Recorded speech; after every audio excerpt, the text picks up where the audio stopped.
تو اللہ نے قرآن میں کیا فرمایا؟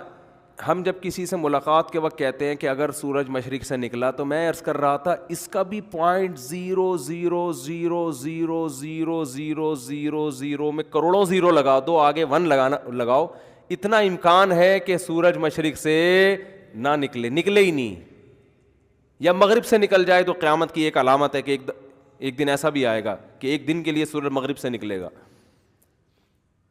تو اللہ نے اس سے بھی آگے کی بات کی۔ اما کا مطلب ہے مہما یکن شیء من الاشیاء، اگر کے ساتھ سورج مشرق سے نکلا یہ نہیں لگایا، اگر کے ساتھ ایک آدمی کہہ رہا ہے کسی سے کہ اگر سورج مشرق سے نکلا تو میں کل آؤں گا، امکان ہے نہ نکلے، اگر میری صحت ٹھیک رہی آؤں گا، امکان ہے صحت ٹھیک نہ رہے، اگر یہ دنیا قائم رہی تو میں کل آؤں گا، امکان ہے کہ دنیا تباہ ہو جائے۔ ایک شرط یہ ہوتی ہے کہ اگر دنیا میں کوئی بھی کام ہوا، اگر کچھ بھی ہوا تو یہ کام ہوگا، شرط میں اتنا عموم پیدا کر دو کہ کچھ مہما یکن شیء من الاشیاء، دنیا میں جتنے بھی کروڑوں اربوں کام ہے نا، کھربوں کام، ان میں سے ایک کام بھی اگر ہو گیا تو یہ لازمی ہوگا۔ کیا مطلب؟ اب اس میں نو کا آپشن ختم ہو گیا۔ دنیا میں کچھ نہ کچھ تو کسی بھی ٹائم پہ ہوتا ہے کہ نہیں ہوتا؟ کائنات تباہ ہو گئی تو یہ بھی تو کچھ ہوا کہ نہیں ہوا؟ کائنات نہیں تباہ ہوئی تو یہ بھی کچھ ہوا کہ نہیں ہوا؟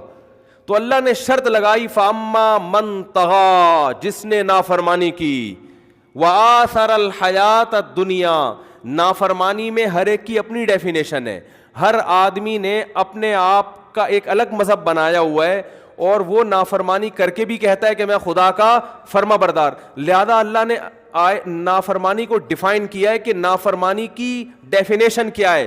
آثر الحیات الدنیا، جہاں دنیا اور آخرت کا ٹکراؤ ہوا اس نے آخرت کو برباد کر کے کس کو فوکس کیا؟ دنیا کو۔ اٹ از کالڈ نافرمانی، اٹ از کالڈ طغیان۔ کیا انداز ہے قرآن کا!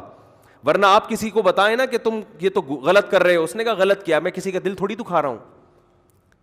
بعض لوگوں نے نیکی کی تعریف یہ کی ہے کسی کا دل نہ دکھانا، یہ نہیں کیا، حالانکہ بعض دفعہ کسی کا دل دکھانا عبادت بن جاتا ہے۔ ایک سودی بینک میں جاب کرنے والا جس کی سودی آمدن ہو، وہ آپ کو چائے پلائے اور آپ چائے پلانے سے انکار کر دو کہ آپ کی آمدن کیا ہے، ادھر توجہ، ناجائز ہے، تو دل دکھے گا کہ نہیں دکھے گا اس کا؟ لیکن یہاں دل آزاری کیا ہے؟ ثواب بن جائے گی، کیونکہ یہ کس کے لیے کر رہے ہو؟ حضرت ابراہیم علیہ السلام نے جب اپنے باپ کو کہا کہ میں ان بتوں کی عبادت نہیں کروں گا، تو باپ کا دل دکھا کہ نہیں دکھا؟ اتنا دکھا، لأرجمنک اے ابراہیم، میں تجھے پتھروں سے مار کے ہلاک کر دوں گا، واہجرنی ملیہ، مجھے چھوڑ کے چلا جا یہاں سے۔ دل دکھا کہ نہیں دکھا؟ لیکن ابراہیم علیہ السلام نے اپنے باپ کے دل کے دکھنے کی پرواہ نہیں کی، حالانکہ پیغمبر سے زیادہ اپنے باپ سے محبت کرنے والا کوئی نہیں ہوتا۔ فرماتے ہیں سلام علیک، آپ پر سلامتی ہو۔ باپ سے بد کلامی نہیں کر رہے، بدتمیزی نہیں کر رہے۔ تو بعض لوگوں نے دل دکھانے کو بنایا ہوا ہے کہ دل دکھنا کیا ہے؟ بس دل آزاری نہ ہو کسی کی۔ ہر ایک کا اپنا اسلام ہے۔ تو اللہ نے فرمایا کہ میں دنیا اور آخرت ساتھ ساتھ چلیں گی، ان میں اگر مقابلہ نہیں ہو رہا تو تمہیں دنیا اختیار کرنے کی اجازت ہے، ٹکراؤ نہیں ہے تو ٹھیک ہے، بلاؤ دنیا جتنی۔ سلیمان علیہ السلام کو بھی اللہ نے کتنی دنیا دی، کھاؤ بھی، پیو بھی، گاڑیاں بھی رکھو، لینڈ کروزر میں گھومو اپنے خرچے پہ۔ کوئی اگر حسد کی نگاہوں سے دیکھتا ہے، کسی کو اعتراض ہوتا ہے کہ یہ مولوی کو دیکھو جہازوں میں گھوم رہے ہیں، کبھی وہاں جا رہے ہیں، کبھی وہاں جا رہے ہیں، تو وہ اس کا اپنا فالٹ ہے، کیونکہ اللہ نے انسانوں کے لیے جو چیزیں پیدا کی ہیں، من حرم زینت اللہ اخرج لعبادہ، اللہ فرماتے ہیں کون ہے جس نے اللہ کی زینت کو حرام کیا جو اس نے اپنے بندوں کے لیے پیدا کی ہے؟ تو ان بندوں میں مولوی بھی آتے ہیں کہ نہیں آتے؟ یا وہ کچھ کوئی اور مخلوق ہے؟ اس میں علماء بھی آتے کہ نہیں آتے؟ لوگ ایک تو دعوت دے دے کے بلا کے خود ہی بکرے سامنے لا کے رکھتے ہیں، پھر تصویریں جاتی ہیں فیس بک پہ، لوگ کہتے ہیں ان مولویوں کو دیکھو صبح شام بکرے کھاتے رہتے ہیں، کھلاتے بھی ہیں زبردستی، اور اعتراض بھی کرتے ہیں کہ ان مولویوں کے پاس کھانے کے علاوہ بولو، ہمارے فرمایا کرتے تھے یہ عجیب فرقہ ہے مولوی بھی۔ ایک طرف لوگ کہتے ہیں مولوی کھاتے بہت ہیں, دوسری طرف کہتے ہیں کہ مولوی بنے گا تو کھائے گا کہاں سے. اپنے بچوں کو مولوی بناتے بھی نہیں ہے کہ بنے گا تو کھائے گا کہاں سے. تو خیر یہ تو ایک الگ ٹاپک ہے. تو اللہ نے کوئی حرام نہیں کیا, آپ جائز طریقے سے نعمتیں استعمال کریں, لیکن ایک ٹائم ایسا آتا ہے کہ جہاں دنیا اور آخرت میں ٹکراؤ ہو رہا ہوتا ہے. آپ دکان پہ بیٹھے ہو, لائن لگی ہوئی ہے کسٹمر کی, اور ادھر حی علی الصلاح کی آواز آتی ہے. قرآن کہتا ہے فی بیوت اذن اللہ ان ترفع ویذکر فیہا اسمہ یسبح لہ فیہا بالغدو والآصال رجال لا تلہیہم تجارت ولا بیع عن ذکر اللہ. فرمایا کچھ ایسے گھر ہیں اللہ کے کہ جب اللہ کی طرف سے اذان کی آواز اور اذان کی ندا لگائی جاتی ہے تو میرے کچھ نیک بندے بازاروں میں, مارکیٹوں میں ایسے بھی ہیں کہ جنہیں تجارت اور خرید و فروخت اور کسٹمر کا رش وہ اللہ کی یاد سے غافل نہیں کرتا. اس کا مطلب اللہ, آپ تو کسٹمر کو دیکھ رہے ہو ہے بھائی, اذان کے وقت آپ دیکھ رہے ہو کس کی دکان پہ کتنا رش ہے, کون سی چیز کہاں زیادہ سستی ملے گی. اللہ یہ نہیں دیکھ رہا. اللہ دیکھ رہا ہے کہ جب حی علی الصلاح کی ندا ہوتی ہے کون دکان کا شٹر گرا کے مجھے سجدہ کرنے کی طرف دوڑتا ہے اور کون نہیں دوڑتا. اللہ یہ دیکھ رہا ہے. ہم کچھ اور دیکھ رہے ہیں, اس مارکیٹ میں کون سی چیز سستی کون سی مہنگی, مارکیٹ کے ریٹ کیا ہیں, فلاں کپڑا کہاں سے ملے گا, یہ ڈیزائن کہاں سے ملے گا, کس کی تجارت اچھی, کون بیچارہ دکان میں سارا دن بیٹھ کے مکھیاں مارتا ہے, کون بزنس کر رہا ہے. یہ ہمارے ہیڈک ہے. اللہ فرماتے ہیں میں دیکھ رہا ہوتا ہوں اور میں ان کو دیکھ کر اپنی کتاب میں ان کی تعریفیں کر رہا ہوتا ہوں. فی بیوت اذن اللہ ان ترفع ویذکر فیہا اسمہ یسبح لہ فیہا بالغدو والآصال رجال لا تلہیہم تجارت ولا بیع عن ذکر اللہ. فرمائے ان گھروں میں ایسے لوگ آتے ہیں جن کو مارکیٹوں کا جو رش ہے اور کاروبار کی جو گہما گہمی ہے وہ ان کو میری نماز سے غافل نہیں کرتی, اور صبح اور شام وہ یاد کرتے ہیں مجھے. 24 گھنٹے میں ایک دفعہ نہیں, صبح کے وقتوں میں بھی آئیں گے جن میں فجر ظہر کی نماز ہے, اور شام کے وقتوں میں بھی آئیں گے جن میں عصر مغرب اور عشاء کی نماز ہے. کیوں آتے ہیں؟ سوال پیدا ہوتا ہے, اللہ یہ کیوں آتے ہیں؟ اتنا بزنس چھوڑ کر, اپنا کاروبار چھوڑ کر لوگ کسٹمر کو تلاش کرنے کے لیے لوگ ترستے ہیں, اور یہ بھیڑ چھوڑ کر دکان بند کر کے کہاں جاتے ہیں؟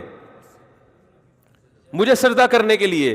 اللہ فرماتے ہیں اس لیے آتے ہیں یخافون یوما تتقلب فیہ القلوب والابصار. انہیں پتہ ہے کہ ایک دن ایسا آنے والا ہے جس دن ایسا حساب ہوگا کہ خوف کے مارے آنکھیں پلٹ جائیں گی اور دل الٹ جائیں گے, دل دھڑکنا شروع کر دیں گے خوف کے مارے. اس دن کا خوف ان کو نماز کے وقت تجارت سے غافل کر دیتا ہے. اور جو بدبخت ہیں وہ اس دن کو بھولے ہوئے ہیں, وہ اسی دنیا کو اصل سمجھ بیٹھے ہیں اور اسی میں اپنی زندگیاں برباد کر رہے ہیں, کھپا رہے ہیں. تو میں بات ختم کروں جلدی سے. اللہ نے فرمایا کچھ بھی ہو جائے, کچھ بھی ہو جائے, میرا قانون یہی ہے کہ من طغا, جس نے میری نافرمانی کی. اور نافرمانی کی ڈیفینیشن کیا ہے؟ جہاں دنیا اور آخرت میں ٹکراؤ ہوا. آثر الحیات الدنیا, اس نے ایسے موقع پہ دنیا کو ترجیح دے دی. جہاں ٹکراؤ نہیں ہو رہا وہاں سب دین پر عمل کرتے ہیں, وہاں تو سب دین پر عمل کرتے ہیں. عید منائی جاتی ہے, لبرل مسلمان بھی مناتے ہیں اور عام مسلمان بھی, کیونکہ وہاں دنیا ضائع بولو نا نہیں ہو رہی. افطاری سنت ہے یا نہیں ہے؟ سارے دسترخوان پہ آگے بیٹھتے ہیں کہ نہیں بیٹھتے اس سنت کو پوری کرنے کے لیے؟ کیونکہ یہاں دین آخرت سے بولتے کیوں نہیں بھائی؟ نہیں ٹکرا رہی ہے. ٹکراؤ تھوڑی ہو رہا ہے یہاں پہ, یہاں کچھ جا تھوڑی رہا ہے آپ کا. عید منانے میں کچھ بھی نہیں جا رہا. عقیقہ بھی لوگ کرتے ہیں, نہ کہ کریں تو کھاتے سب ہیں عقیقہ. ولیمے کی دعوت پر لبیک سب کہتے ہیں, کیونکہ سنت بھی ہے دعوت قبول کرنا اور فری میں کھانے کو مل بھی رہا ہے. لیکن اللہ فرماتے ہیں کہ ایسے لوگ جنہوں نے جب دنیا اور آخرت کا ٹکراؤ ہوا, آثر الحیات الدنیا, اس موقع پر دنیا کو ترجیح دے دی اس نے.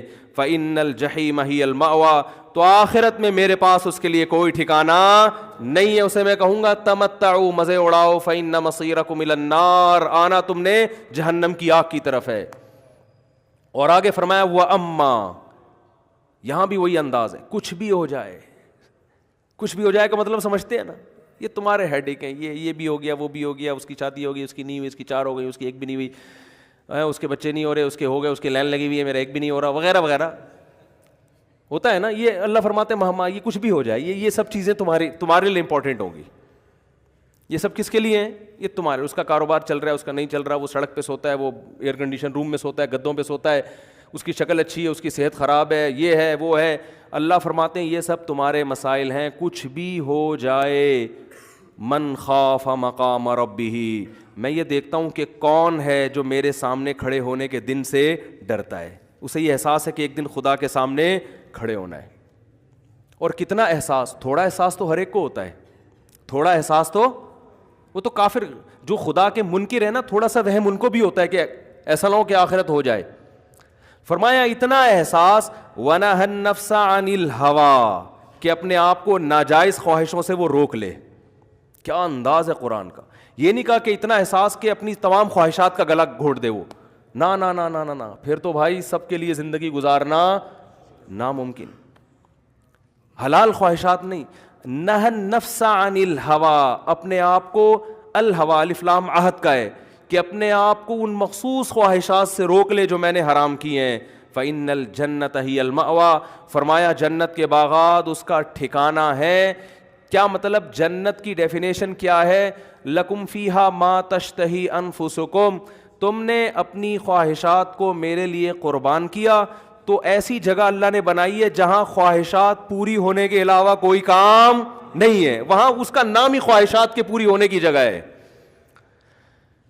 تو بھائی اس دن کے آنے سے پہلے پہلے اپنے بارے میں, جہاں ہم نے اتنی چیزیں سوچی ہوئی ہیں کہ میری صحت کیسی ہے, میرے دانت کیسے ہیں, میرے کپڑے کیسے ہیں, میری بیگم کیسی ہے, میرا میاں کیسا ہے, میرے ابا کیسے ہیں, میرے کاروبار کیسا ہے, میرے پاس کتنی جائیدادیں ہیں, وہاں تھوڑا سا اپنے بارے میں یہ بھی سوچ لیں کہ میں فرما برداروں کی فہرست میں ہوں یا نافرمانوں کی, میں جنت کی طرف جا رہا ہوں یا جہنم کی طرف. اس کو سب سے پہلے فوکس کرنا ہے. جیسے میں نے عرض کیا تھا نا کہ ہم جب پیسہ خرچ کرتے ہیں تو ہم کہتے ہیں بہت سے ضروری کام ہیں وہ نمٹ جائیں تو پھر فی سبیل اللہ اتنا اماؤنٹ خرچ کریں گے.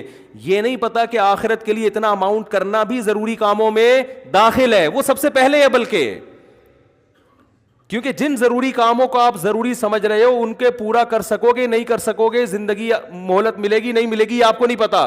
لیکن جو ضروری کام اللہ اس کے رسول آپ کو بتا رہے ہیں, صدقہ اور خیرات کا, وہ کسی بھی وقت موت آ سکتی ہے اور اس ضروری کام کا موقع آپ کے ہاتھ سے ضائع ہو سکتا ہے. اور آپ کی پھر جو موت کے وقت کنڈیشن ہوگی, قرآن کہتا ہے انسان کہے گا کہ اخرنی الی اجل قریب, ہے اللہ تھوڑی دیر کے لیے مہلت دے دے, فاصدقا, مجھے زندگی مل جائے تاکہ میں صدقہ کروں. میں اتنا اماؤنٹ تو, میں تو مدرسہ بنانا چاہتا تھا, میں تو اتنے اماؤنٹ سے ایک مسجد بنانا چاہتا تھا, مجھے ٹائم نہیں ملا.